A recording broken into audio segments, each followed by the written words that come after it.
Good morning student, my self Tushar Raut. मेरे channel का नाम साइंस एंड मैथ क्लासेस। फिर से 2 दिन के बाद स्टूडेंट हम कम बैक करने जा रहे हैं एक न्यू जर्नी, एक नए टॉपिक के साथ। आज मैं आपसे डिस्कस करूंगा स्टैंडर्ड 9 के साइंस के ऊपर। उसी में आज स्टूडेंट मैं आपको बताऊंगा कुछ कन्वर्शन, कुछ ऐसे कन्वर्शन जो आपको स्टूडेंट साइंस में बहुत काम आने वाले हैं। क्योंकि कैसा है, कुछ बच्चे क्या करते हैं, क्योंकि कैसा है कभी कभी क्वेश्चन जो न्यूमेरिकल्स रहते हैं, ये जो कन्वर्शन बहुत काम में आते हैं स्टूडेंट। कभी आपको मैथ्स में बोलो, साइंस में बोलो, कहीं भी बोलो, आपको कन्वर्शन मैटर करते हैं। आपको स्टूडेंट कन्वर्शन मैटर करते हैं। आई बात सभी को समझ में? तो देखते हैं कन्वर्शन क्या होता है। मैं ऐसा उम्मीद करता हूं कि मेरा पहले पढ़ाया हुआ टॉपिक आप सभी को समझ में आ गया होगा। तो चलिए स्टूडेंट बिना किसी देरी के टॉपिक स्टार्ट करते हैं। तो कन्वर्शन कैसा होता है ना, यहाँ पे 2 सिस्टम चलते हैं स्टूडेंट। क्या? एक एसआई सिस्टम और एक सीजीएस सिस्टम। ठीक है। कन्वर्शन मींस क्या होता है, तो यहाँ पे हम बात करते हैं स्टूडेंट यूनिट कन्वर्शन के बारे में। उसमें भी कैसा एसआई टू कन्वर्ट होता है सीजीएस। एसआई टू किस में कन्वर्ट होता है स्टूडेंट? सीजीएस में। एसआई सिस्टम मतलब system of D international unit, और एसआर सिस्टम मींस आप सभी को बहुत अच्छे से पता है स्टूडेंट कि एसआर सिस्टम मींस क्या होता है, the system of D international unit, and CGS means होता है सेंटीमीटर ग्राम सेकेंड। बाप और बेटा, ये 2 वर्ड लैंग्वेज सभी लोग याद रखेंगे। क्या स्टूडेंट? बाप और बेटा। तो चलिए स्टूडेंट बिना किसी देरी के हमारा टॉपिक स्टार्ट करते हैं, है ना। तो देखिए स्टूडेंट कन्वर्शन होता क्या है। देखिए स्टूडेंट कन्वर्शन होता क्या है। ठीक है, तो चलिए स्टूडेंट बिना किसी देरी के हम स्टार्ट करते हैं कन्वर्शन। तो पहला कन्वर्शन मैं आपसे डिस्कस करता हूँ। क्या आपको पता है स्टूडेंट्स की 1 मीटर इक्वल, हाँ पहले एक बात मैं वो भी बताने से पहले मैं आपको ये बता देता हूँ। क्या ध्यान देने की कोशिश करेंगे। मुझे बताइए जैसे ये 10 नंबर है, इसका कोई पावर नहीं, मतलब क्या रहता है हमेशा ऊपर वाला, इन द सेंस क्या रहता है स्टूडेंट 1 रहता है। तो 10 का पावर 1 का आप क्या लिखते हो? 10, मतलब 10 का पावर 1 मतलब 10 एक बार है। अगर मैंने बोला 10 का पावर 2 तो 10 कितने बार लिखूंगे सर? 2 बार लिखेंगे। 10 मल्टीप्लाई बाय 10, अब बताओ स्टूडेंट 10 मल्टीप्लाई बाय 10 कितना आएगा? 100। फिर 10 का पावर मैंने 3 बोला तो क्या बोलेंगे सर? 10 को हम कितने बार लिखेंगे? 3 टाइम्स, तो ये आ जाएगा 1000। फिर सर 10 का पावर कितना है? 4, हम कितने टाइम्स लिख रहे हैं? 4 टाइम्स, तो ये आ गया 10,000। ठीक। फिर 10 का पावर 5, तो 1 2 3, देखो 10 कितने बार? 5 बार। 1 2 3 4 5, तो 1 2 3 4 5, 1 लाख 1 2 3 4 5। तो अब से याद रखना है 10 का पावर 1 मतलब 10 होता है, 10 का पावर 2 मतलब 100 होता है, 10 का पावर 3 मतलब 1000 होता है, 10 का पावर 4 मतलब 10,000 होता है, 10 का पावर 5 मतलब 1 लाख होता है। आई बात सभी को समझ में? ध्यान देने की कोशिश करिए। अब आप सभी लोगों ने लॉज ऑफ इंडाइसिस प्रॉपर्टी पढ़े हो। क्या पढ़े हो? Laws of indices. ठीक है। ए का power minus m equal to क्या होता है? 1 बाय ए का पावर एम। ये प्रॉपर्टी आप सभी को बहुत अच्छे से पता है स्टूडेंट। क्या होता है सभी लोग ध्यान देने की कोशिश करेंगे स्टूडेंट। क्या होता है कि ए का पावर माइनस एम, ए का power minus m equal to क्या होता है स्टूडेंट? 1 बाय ए का पावर एम। क्या आता है? 1 बाय ए का पावर एम। अगर मैंने 10 का पावर -1 बोला तो आप क्या लिखेंगे सर? 1 बाय 10 का पावर 1। अगर मैंने 10 का पावर -2 बोला तो 1 बाय 10 का पावर 2। 10 का पावर -3 बोला तो आप बताओगे सर 1 बाय 10 का पावर 1000। ठीक है, मतलब 3 जीरो लगेंगे। याद रखना जैसे नंबर बढ़ता है, पावर में नंबर बढ़ता है, उसमें नंबर ऑफ जीरोस बढ़ते हैं। याद रखना correspondingly. Power 1 number of zeros 1, power 2 number of zeros 2, power 3 number of zero 3, power 4 number of zero 4, power 5 number of zeros 5। तो पावर बढ़ता है जिससे 10 के नंबर ऑफ जीरोस भी बढ़ते हैं। जैसे 10 के पावर में बढ़ता है स्टूडेंट तो नंबर ऑफ जीरोस भी बढ़ते हैं। तो सभी लोग याद रखेंगे क्योंकि कैसा है याद रखना। ठीक है, चलो ध्यान देने की कोशिश करेंगे। 10 का पावर थोड़ा कन्वर्शन याद रखेंगे स्टूडेंट। ठीक है, ये लॉज ऑफ इंडाइसिस प्रॉपर्टी याद रखेंगे। ठीक है, जैसे मैंने बोला 1 बाय 10, तो 1 को 10 से डिवाइड मारोगे तो 0.1 आएगा। अगर मैंने 1 बाय 100 बोला तो आप ही बताओगे सर इसका आंसर 0.01 आएगा। 1 बाय 1000 लिया तो आप ही मुझे आंसर बताओगे स्टूडेंट्स क्या? 0.01 लेगा, है ना, 0.01। कहने की बात ऐसी याद रखना, ध्यान देने की कोशिश करिए। कितने जीरो, एक जीरो। पॉइंट पहले ऐसा था, पॉइंट पहले 1 था, लेकिन पॉइंट पहले यहाँ था। अब याद रखना स्टूडेंट, ध्यान देने की कोशिश करेंगे, नीचे में 1 जीरो है तो पॉइंट कितने से पीछे आया, 1 से।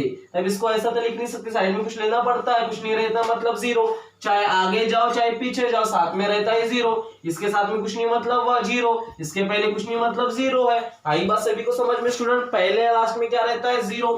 तो चलो कितने नंबर ऑफ जीरो, 1 है तो पॉइंट कितने से पीछे आया, 1 से आया, तो इसे लिखेंगे 0.1। कितने नंबर ऑफ जीरो, 2, ये आ जाता है पॉइंट यहाँ पे, ये 1 और ये 2। अरे बस सभी को समझ में, तब ऐसा लगेगा 0 पॉइंट, लेकिन इसके पहले कुछ नहीं मतलब क्या है, 0, 2 के बाद पॉइंट बोल रहा है, ये 1 और ये 2, 0.01। अरे बस सभी को समझ में, ठीक है।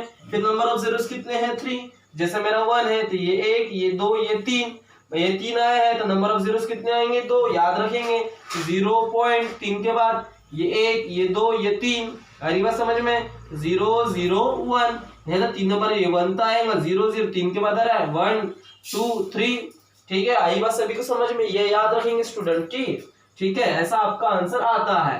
तो चलो कुछ कन्वर्शन मैं देख लेता हूँ स्टूडेंट, ध्यान देने की कोशिश करेंगे। पहला कन्वर्शन मैं जा रहा हूं मीटर टू सेंटीमीटर। आपको पता है student sir 1 metre equal to 100 centimetre होता है, आई बात सभी को समझ में। आपको पता है sir 1 metre equal to 100 centimetre होता है। अगर मैंने आपसे क्वेश्चन पूछा कि 1 सेंटीमीटर इक्वल टू कितना, तो आपको पता है स्टूडेंट 100 है, जिसके मल्टीप्लाई में कोई नहीं रहता, मतलब कौन रहता है, ऊपर वाला। ये आया 1 सेंटीमीटर, 1 मीटर जैसे क्या वैसा। मुझे बताइए मल्टीप्लाई में किस में गया, डिवाइड में, तो 1/100 इक्वल टू मीटर। तो अब से याद रखेंगे स्टूडेंट कि 1 मीटर इक्वल टू क्या होता है, 100 सेंटीमीटर। अब मैंने पूछा 1 सेंटीमीटर इक्वल टू कितना मीटर, तो आप मुझे क्या बताओगे, सर 1/100 मीटर होता है। क्या 1/100 मीटर। और इसी को बीच में बता, इसी को ऐसा भी लिख सकते हो, क्या 1 सेंटीमीटर इक्वल टू 10 का पावर -2 मीटर। क्या लिख सकते स्टूडेंट इसका, क्योंकि बताया था मैंने 10 का पावर -2, इसी को 1/10 का पावर 2, 1/10 का पावर 2 मतलब 100 होता है। अभी मैंने थोड़ा सा आप ही के साथ में स्टूडेंट डिस्कशन किया था, अभी मैंने थोड़ा सा हल्का फुल्का आप ही के साथ में डिस्कशन किया था स्टूडेंट, आ रही बात सभी को समझ में। तो चलो ध्यान देने की कोशिश करेंगे। तो क्या बोलता है कि 1 सेंटीमीटर इक्वल टू कितना सेंटीमीटर, 10 का पावर -2, या फिर 1/100 मीटर। क्या बोल सकते हैं स्टूडेंट, 1/100 मीटर। आई बात सभी को समझ में, metre to centimetre, centimetre to metre. अब आइए नेक्स्ट कन्वर्शन, फिर आता केजी टू ग्राम। चलो बता देता हूं मैं, ठीक है। याद रखिए 1 केजी में आपको पता है कितना ग्राम आता है, सब 1000 ग्राम आता है। जी ग्राम लिखने की जरूरत नहीं है, याद रखेंगे स्टूडेंट, ग्राम लिखने की जरूरत, जी टेंस टू। गलती मत करना, पेपर में मैं बताना चाहूंगा ऐसी गलतियां होती है। कुछ लोग क्या करते हैं, सर 1000 ग्राम ऐसा लिख देते हैं ना, ये गलत है, ये सरासर पूरा गलत है। आ रही बात सभी को समझ में। तो क्या कहता हूँ स्टूडेंट मैं कि 1 केजी इक्वल टू कितना आता है, 1000 ग्राम आता है। 1 केजी इक्वल टू कितना आता है, 1000 ग्राम आता है, ठीक है। तो आपको पता है इसके मल्टीप्लीकेशन में कुछ नहीं, मतलब क्या है, 1 है। इसके 1000 के जिसके मल्टीप्लीकेशन में कुछ नहीं रहता, मतलब क्या रहता है, 1। अब मुझे बताइए, मुझे इस 1 ग्राम का भाई जी मल्टीप्लाई में था, क्या में गया, डिवाइड में, ये आया 1/1000, ये आया केजी। ये आपके पास में मिला 1 ग्राम, ये आपके पास में क्या मिला स्टूडेंट, 1 ग्राम। आई बात सभी को समझ में। चलो तो देखते हैं क्या होता है। अब आपको पता है, मैंने आपसे पूछा कि सर 1 ग्राम इक्वल टू कितना केजी, तो आप ही मुझे बताओगे सर 1/1000 केजी होता है। कि क्या बोला स्टूडेंट मैंने आपको कि 1 ग्राम इक्वल टू कितना केजी, तो आप ही मुझे बताओगे सर 1/1000 ग्राम होता है। और इसी को आप कैसा लिखते हो, 0 है, इसी को आप 10 का पावर -3 भी लिख सकते हो। तारी बात सभी को समझ में। तो 1 ग्राम इक्वल टू कितना आया, 10 का power -3 KG. 1 gram equal to कितना आया, 10 का पावर -3 केजी। आ रही बात सभी को समझ में स्टूडेंट। तो चलिए ध्यान देने की कोशिश करेंगे। ये था कन्वर्शन किसका, ग्राम टू केजी, ठीक है। अब मैं बताता हूँ लीटर टू ml। आपको पता है कि 1 लीटर इक्वल टू कितना होता है, 1000 ml होता है। 1 लीटर इक्वल टू कितना होता है, फिर ऐसा भी लिख लिया 1 लीटर इक्वल टू 1000 ml। अब आपको कन्वर्शन बहुत अच्छे से पता है, इसके मल्टीप्लिकेशन में कुछ नहीं, मतलब क्या है 1, ये मल्टीप्लाई में था, गया डिवाइड में, ये आया 1/1000 लीटर।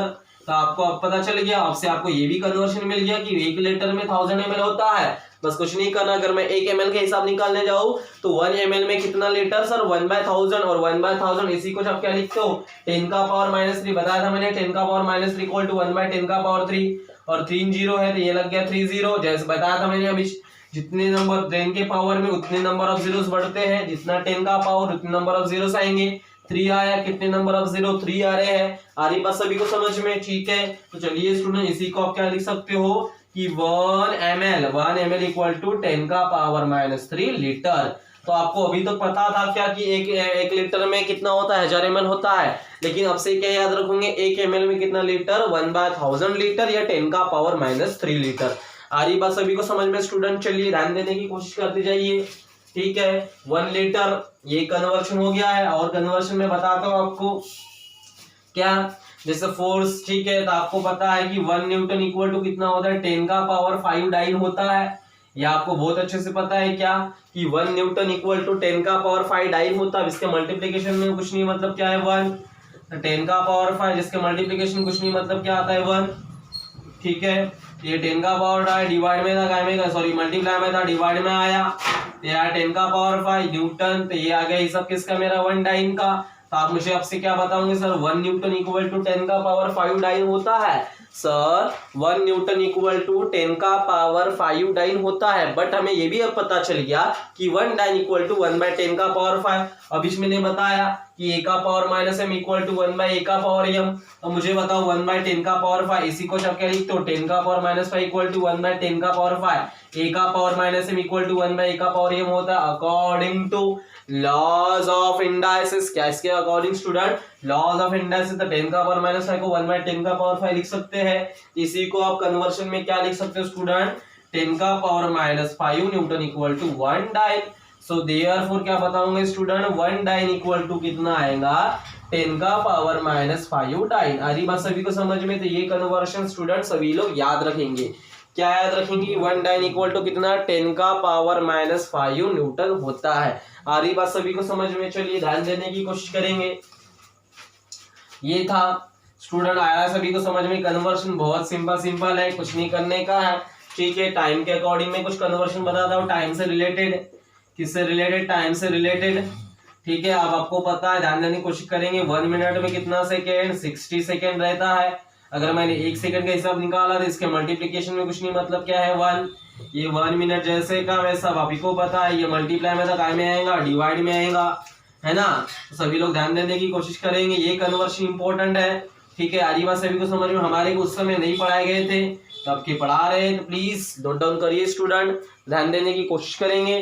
तो क्या बोलता हूँ कि 1/60 देखो अभी तक आपको पता है बहुत अच्छे से, अभी तक आपको बहुत अच्छे से पता है कि अभी तक हमारे जमाने में क्या मतलब आप ही की जनरेशन में है, कॉल नहीं आया था। ठीक है, क्या बोलता है कि 1 देखो ध्यान देने की कोशिश करिए, आपको पता है स्टूडेंट्स क्या कि 1 मिनट इक्वल टू कितना होता है 60 सेकेंड। 1 मिनट इक्वल टू कितना होता है 60 सेकेंड। क्या बोले स्टूडेंट 1 मिनट इक्वल टू कितना होता है 60 सेकेंड, ये आपको पता है। और 1 सेकेंड इक्वल टू कितना होता है सर 1/60 मिनट होता है। अब से याद रखेंगे स्टूडेंट्स, क्या बोला मैंने कि 1 मिनट में कितना सेकेंड 60 सेकेंड होता है, ये आपको बहुत अच्छे से पता है। अगर मैंने पूछा 1 सेकेंड में कितना मिनट, तो आप बताओगे सर 1/60 मिनट होता है। ठीक है, ये कन्वर्शन हो गया। चलो अब आपको ये भी पता है क्या कि 60 मिनट है ना, 1 मिनट इक्वल टू 60 सेकेंड। अब आपको पता है 1 आवर में कितने मिनट 60 मिनट, 1 आवर में कितने मिनट 60 मिनट। इसके मल्टीप्लिकेशन में कुछ नहीं है ना, इसके मल्टीप्लिकेशन कुछ नहीं मतलब क्या है 1। मुझे चाहिए 1 मिनट का हिसाब किसमें आवर में, मल्टीप्लाई में था किसमें आएगा डिवाइड में, तो 1/60 आवर है ना, 1/60 आवर। मैथ समझने की कोशिश करिए, 1/60 आवर इक्वल टू क्या हो जाएगा 1 मिनट। अभी तक आपको पता है कि 1 घंटे में कितने मिनट्स होते हैं 60 मिनट होते हैं। अब मैं आपसे पूछूंगा कि 1 मिनट में कितने घंटे होते हैं, तो आप मुझे बताओ सर 1/60 आवर। क्या सर 1/60 आवर होते हैं।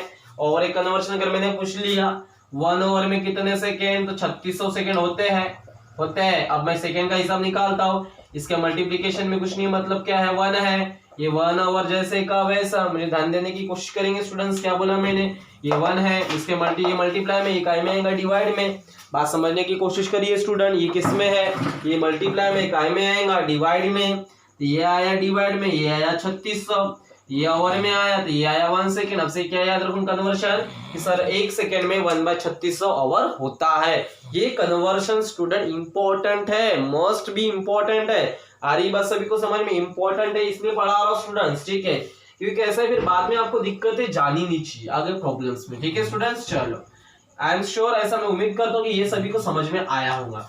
फिर अगला कन्वर्शन सभी लोग याद रखेंगे स्टूडेंट्स क्या, कि मैं वेलोसिटी से रिलेटेड बात करता हूँ। किससे रिलेटेड स्टूडेंट? वेलोसिटी से, जिसमें मैं बात करता हूँ किससे, कि वेलोसिटी कभी कभी आपको क्या देती है, मीटर पर सेकंड में देती है और किलोमीटर पर आवर में देती है, ठीक है। तो उसी के अकॉर्डिंग कभी कभी टाइम और है, कभी कभी डिस्टेंस, कभी कभी टाइम, ठीक है। तो उसी के अकॉर्डिंग पहला कन्वर्शन है मेरा, मैं पहला कन्वर्शन जा रहा हूँ किलोमीटर पर आवर से किस में जा रहा हूँ मैं, मीटर पर सेकेंड में, ठीक है। तो याद रखेंगे सभी लोग, जब आप किलोमीटर से किलोमीटर पर आवर से मीटर पर सेकेंड में जा रहे हो तो बस एक बात याद रखना, मल्टीप्लाई करना पड़ता है किससे, 5/18 से, बराबर कन्वर्शन हो जाता है किसमें, मीटर पर सेकेंड में। ये एक बात याद रखेंगे। फिर अनदर कन्वर्शन क्या, अगर आप मीटर पर सेकेंड से किलोमीटर पर आवर में जा रहे हो तो आपको कुछ नहीं करना पड़ता, मल्टीप्लाई करना पड़ता है 18/5 से। एग्जांपल लेता हूं मैं, एक वेलोसिटी है या फिर स्पीड है, वेलोसिटी और एक स्पीड है कितनी, 72 किलोमीटर पर आवर। अगर मैंने कन्वर्शन पूछा मुझे भैया मीटर पर सेकंड में कन्वर्ट करके दे, याद रखना जब एसआई में बोलता, ठीक है, पहले प्रॉब्लम समझना भैया एसआई में है कि सीजीएस में, कि वो एसआई में पूरे प्रॉब्लम को रख के चल रहा है कि कुछ सीजीएस में दिया है। या तो आप एसआई रख के चलो या तो आप सीजीएस रख के भी चल सकते हो। आ रही बात स्टूडेंट सभी को समझ में? तो चलो मेरे को क्या चाहिए, किलोमीटर पर आवर से मीटर पर सेकंड में कितने से मल्टीप्लाई करूंगा, 5/18 से। अब 18 के टेबल में 72 आता है ना, कितना आता है, 18 को तुम मल्टीप्लिकेशन करो तो 18 है ना, 18 के टेबल में आता है क्या, 74 है ना, 18 4 से 72 आता है और 4 मल्टीप्लाई में 5 कितना आएगा, 20। ये डायरेक्ट कन्वर्शन होता है स्टूडेंट किसका, किलोमीटर पर आवर से मीटर पर सेकेंड। अब इसी को मैं लेता हूं, मुझे मीटर पर सेकंड से किस में चाहिए, किलोमीटर पर आवर में। तो मेरी वेलोसिटी कितनी है, 20, मुझे किस में चाहिए, किलोमीटर पर आवर में। कितने से मल्टीप्लाई, 18/5, 5 के टेबल में 4 आता है, 5 4 20 और 18 4 कितना आता है, 72। एग्जांपल क्लियर हुआ स्टूडेंट्स? याद रखना, अगर आपको वेलोसिटी किलोमीटर पर आवर, अगर आपको मीटर पर सेकंड में चाहिए तो कितने से मल्टीप्लाई करोगे, हमेशा 5/18 से मल्टीप्लाई करोगे स्टूडेंट। किससे मल्टीप्लिकेशन करोगे, 5/18 से, ठीक है। अगर आप मीटर पर सेकंड से किलोमीटर पर आवर में जा रहे हो तो कितने से मल्टीप्लाई करोगे स्टूडेंट्स, 18/5 से। आ रही बात सभी को समझ में? तो स्टूडेंट मैं ऐसा उम्मीद करता हूं कि मेरा आज का पढ़ाया हुआ टॉपिक सभी को समझ में आया होगा। So thank you so much.